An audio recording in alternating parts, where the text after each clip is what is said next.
سلام و روز شما بخیر باشد بینندگان عزیز آزادی. برنامه نوید بامدادی است با تازه ترین خبرهای تاجیکستان و جهان. مولا رجب یوسفی هستم. دوام 10 دقیقه دیگر همراه شما. ساعت در دوشنبه 11. نخست نگاه میکنیم به سرخط خبرهای امروز 23 اپریل. وکیل دفاع میگوید ممکن است عزت امان آزاد شود. یک زن پیرانسال در اشت با پل حج کپروک ساخته است. و البوم نوی گوگوش سراینده معروف فارسی زبان.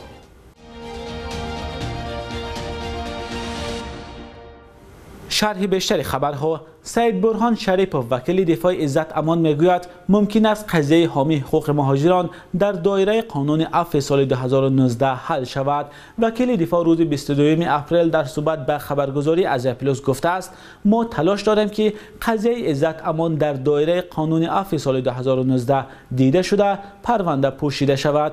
مقامات نسبت این حامی حقوق بر اساس قسم 4 ماده 247 کدکس جنایتی پرونده باز کردند که قلابی در حجم مخصوصا کلان را پیش بینی میکند.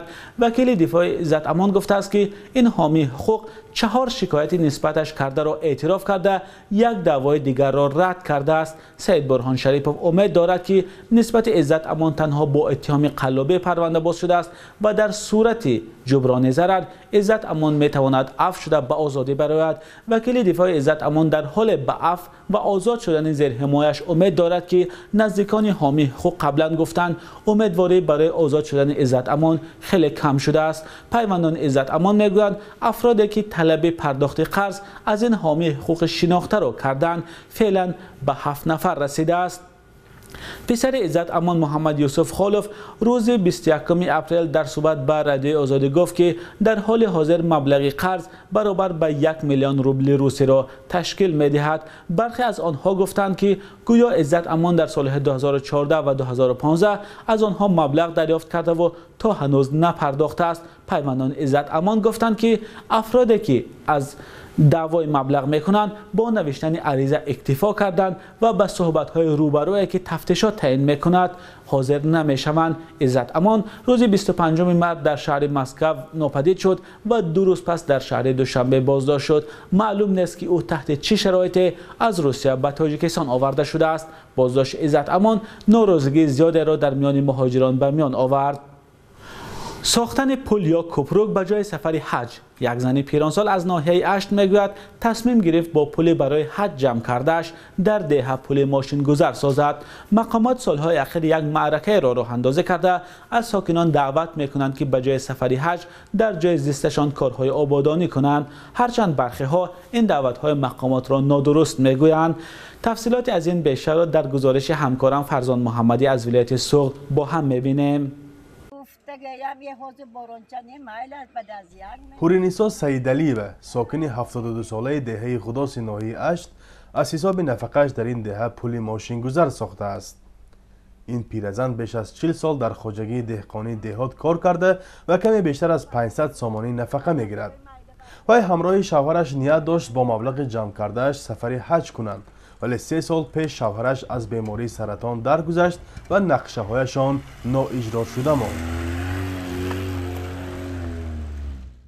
اکنون بعد سر خواجینان تو وقتی که بابایشون نرفتم با من حج در کار گفتم همون مابین قبرستان های مابین این کوپری به حوالی مای قبرستان شد همون قبرستان گرداش تازه کرد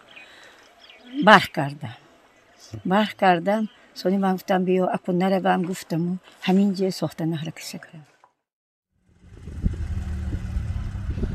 در عرفه عید نوروز پلی درازه 6 متر و برش 3 متر در این دهه باز شد. این زن خیرخواه برای بنیاد این پل بیش از 30,000 سامانی خرج کرده است. این پل که راه ساکنان دهه را با قبرستان قدیمه و بزرگ دهه پیوند می سازد چند سال پیش شکسته بود. از اول به همینجا مرده گذر همین راه کوپرو بود. کوپرو سال 2016 سیل آمده گرفته برفته همون که یک تخت ساخته مانده بودن هم تو آدم می گذشته و سونی یک وقت مرده گذشته بینه توضیح این وشو بسیار قیشت کوپرو کما هم کتی ماندن. هورینیسا سیدعلیوه زمان شوروی در خواجگی دهقانی کلرین ناحیه اشت از پیشقدمان کالخاز بود و در موسم غنچینی پخته تا 13 تانه پخته میچید.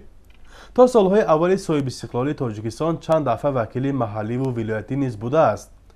در عوض مهنت‌هایش جایزه بیرق سرخ و شرف مهنت را صاحب گشته برای فعالیت پرثمره کالخواستگیش به او عنوان سابقه دار مهنت را دادند. پول آمد گفته خویران گفته بهوده صرف نکردم و من جمع کردم. بعد از ساختن سونی فرزندان فهمید من اگه که اپسرم پرسیدین بعد از ساختن سونی فهمید و ها خیال میکنم ممکن میتونم ممکن نیست زیغ میشن ابیجا همون من به فرزندانم نگفتم بعد از پوشیدم به سونی. قاعده های ورود شهروندان خارجی به روسیه سخت‌تر شده است. طبق قرار سردکتر سانیتری این کشور اکنون افرادی که از خارج وارد روسیه میشوند باید 2 مرتبه از تشخیص کرونا ویروس گذشته تست سپارند. تحلیل اول در مدت 3 روز بعد وارد روسیه شدن سپاریده می شود.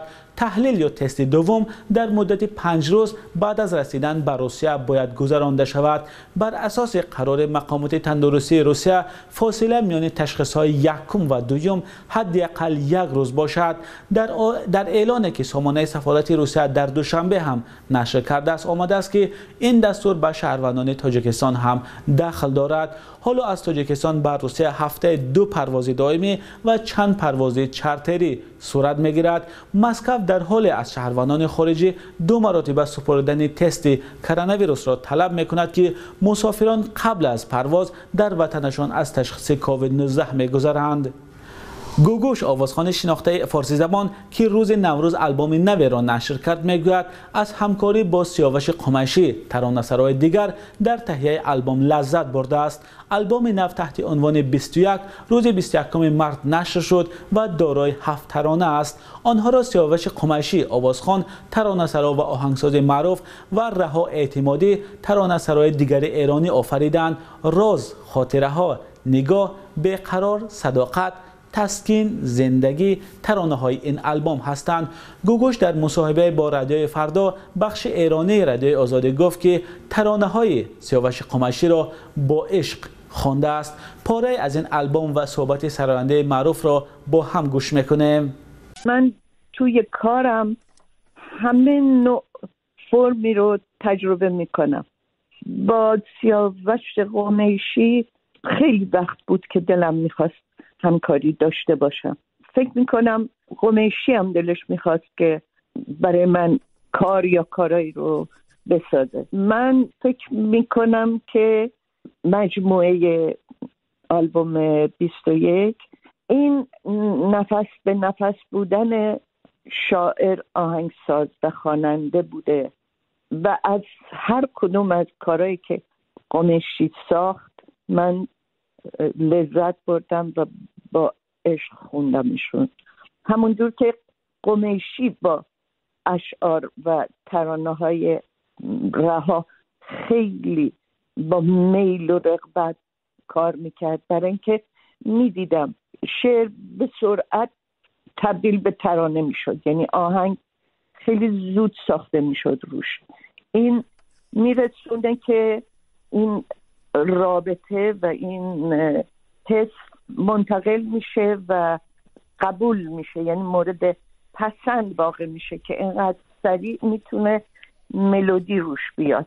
مدارا کردی میدونم صبوری آخرش درده. با پاکسازی ساحل‌های دریای دوشنبه برآمدن سفیر آمریکا در تاجیکستان از سوی بسیاری از کاربران شبکه‌های اجتماعی استقبال یافت. کاربران زیاد این عمل سفیر مارک پامرشایم را تحسین کرده از دیگر مقامداران و سفیران دیگر کشورها نیز دعوت کردند که در تازه کردن محیط اطراف سهم گذارند. دفتر مطبوعاتی سفارت ایالات متحده آمریکا در دوشنبه میگوید سفیر به مناسبت تجلیل روز زمین با غالبان برنامه مبادله‌ای فلکس در پاکسازی پرتاب‌ها در ساحل دریای لوچاب دوشنبه اشتراک نموده است. 22 اپریل در جهان همچون روز زمین شناخته شده است. همه ما در حفظ محیط زیست و تازه نگاه داشتن سیاره خودمان نقش داریم. برای همین ما شما را دعوت میکنیم که در پاکسازی محیط زیستتان فعال باشید و در معرکه‌های اکولوژی اشتراک کنید، گفته از سفیر پامرشایم. بانک ملی تاجیکستان قرب اسعار خارجی را در برابر سامانه برای امروز 23 اپریل چنین تعیین کرده است.